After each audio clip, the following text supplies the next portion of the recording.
Good morning, Sava here from Football Heritage TV. I hope that everyone is okay. So after a couple of crazy days, it seems like everything has calmed down just a little bit. We have had Vicario sign, we've had the Vicario video. Him outside Tottenham Hotspur Stadium, or White Hart Lane as we like to call it, having his photographs, pictures of him, videos of him going around the changing room, looking surprised, looking bewildered by how great the stadium is. Hey, the stadium's got to do something, eh? Then you've got James Maddison, the dart video, him giving a little message to the fans saying he can't wait to meet us all. And I think the feeling is mutual. A player that has brought some much needed playmaking ability. A midfielder that actually gets forward, scores goals and creates. This is what we've been after.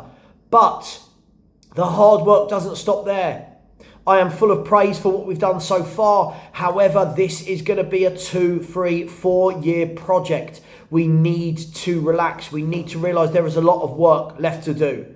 And that for me, and I think for most fans, starts with the defensive issues at the football club. Spurs must now prioritise central defenders. We must prioritise central defenders. I don't even think this is a case of, oh, that's your opinion, Sava. Everyone you speak to in the Spurs fan base is talking about centre-backs. So, where are we with centre-backs? And I want to talk about our full-backs in a minute as well. So, centre-backs, what do we need? We could say we've got Romero. We've got one centre-back who all the fan base will be happy to see in the starting 11. Okay, well, as you know, whether you play a back 3 or a back 4 or a back 5, whatever you want to call it, you cannot play with just one centre-back. So, what's going on? This is the current state of play. Tapsoba, we know there are terms agreed for this guy.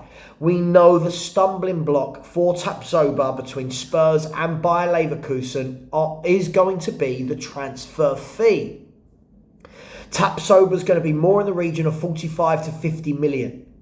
Now, Spurs have already shelled out 40 million on Maddison.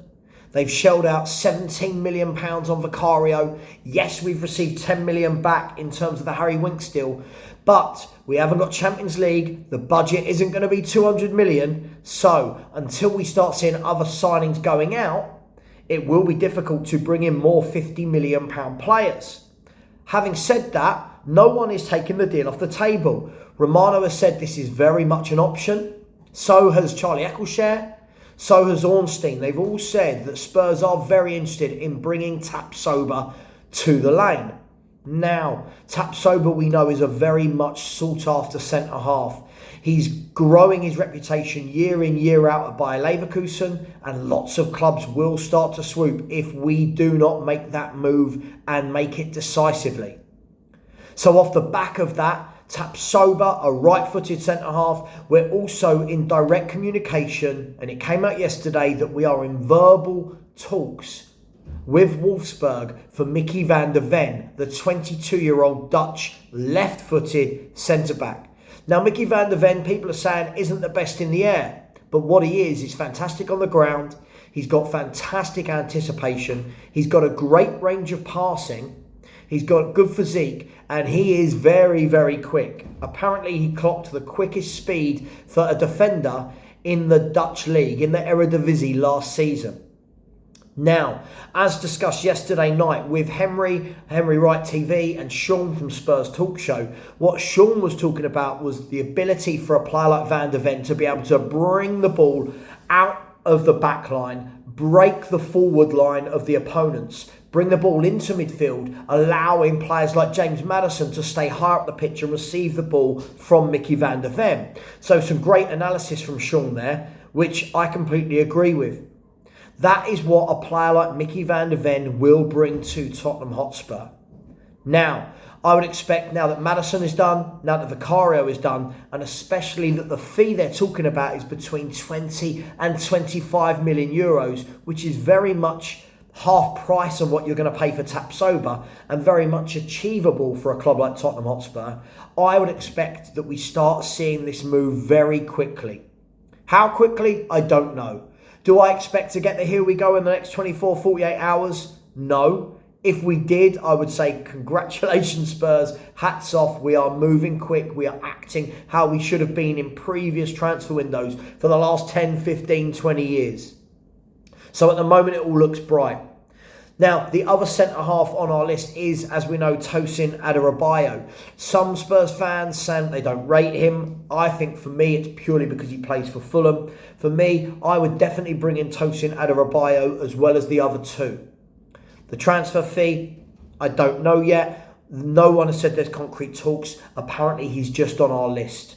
But what is good is that we have a list of centre-backs. Unlike last year, where it apparently seemed to be Bastoni or Longley on loan, and there didn't seem to be anywhere in the middle to go. It was literally, we haven't got Bastoni, so we are going to wait next year.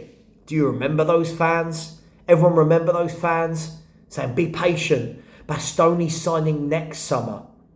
Yeah, and he's just signed a new contract. Remember those fans? Don't worry, we'll get Kim Min-jae, who's just signed for Bayern Munich in the last 12 hours. Don't worry, we're going to get Josep Vardiol, who's in talks for Man City for €100 million to make him the most expensive centre-half of all time. So, for me, the likes of Tapsoba, the likes of Micky van der Ven, and the likes of Tosin Adarabioyo are good options for Tottenham Hotspur. And we have to remember that the players we bring in will be to play the Ange Postecoglou system. It's all well and good us looking at players that we like as fans, but if they do not suit a manager system, then we don't really want them. We shouldn't want them. We should want the manager to have players that suits his philosophy, his style of play. And I believe that is what we are doing. Now, I won't go too deep into this, but I think something else that Sean Henry and I talked about last night was what happens with our fullback options.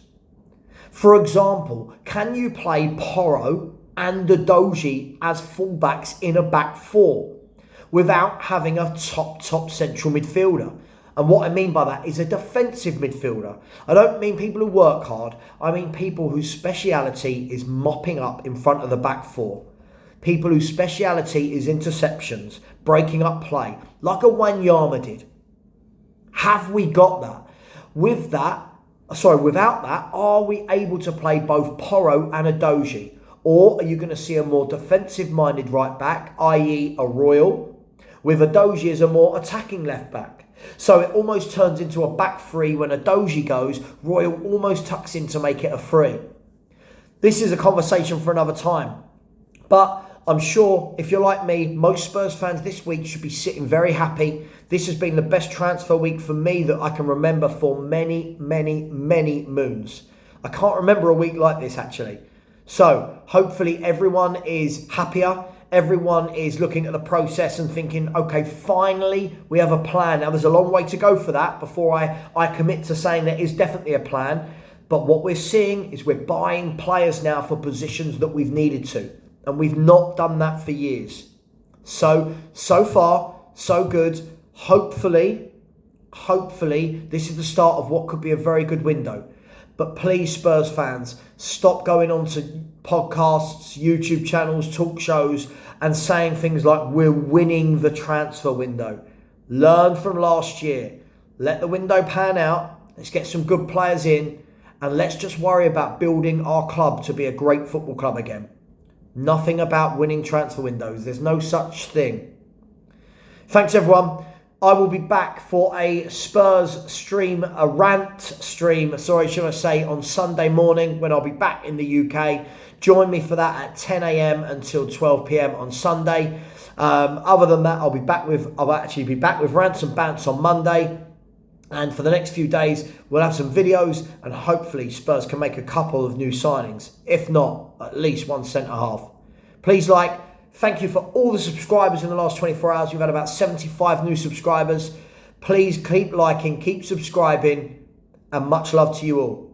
Come on, you Spurs.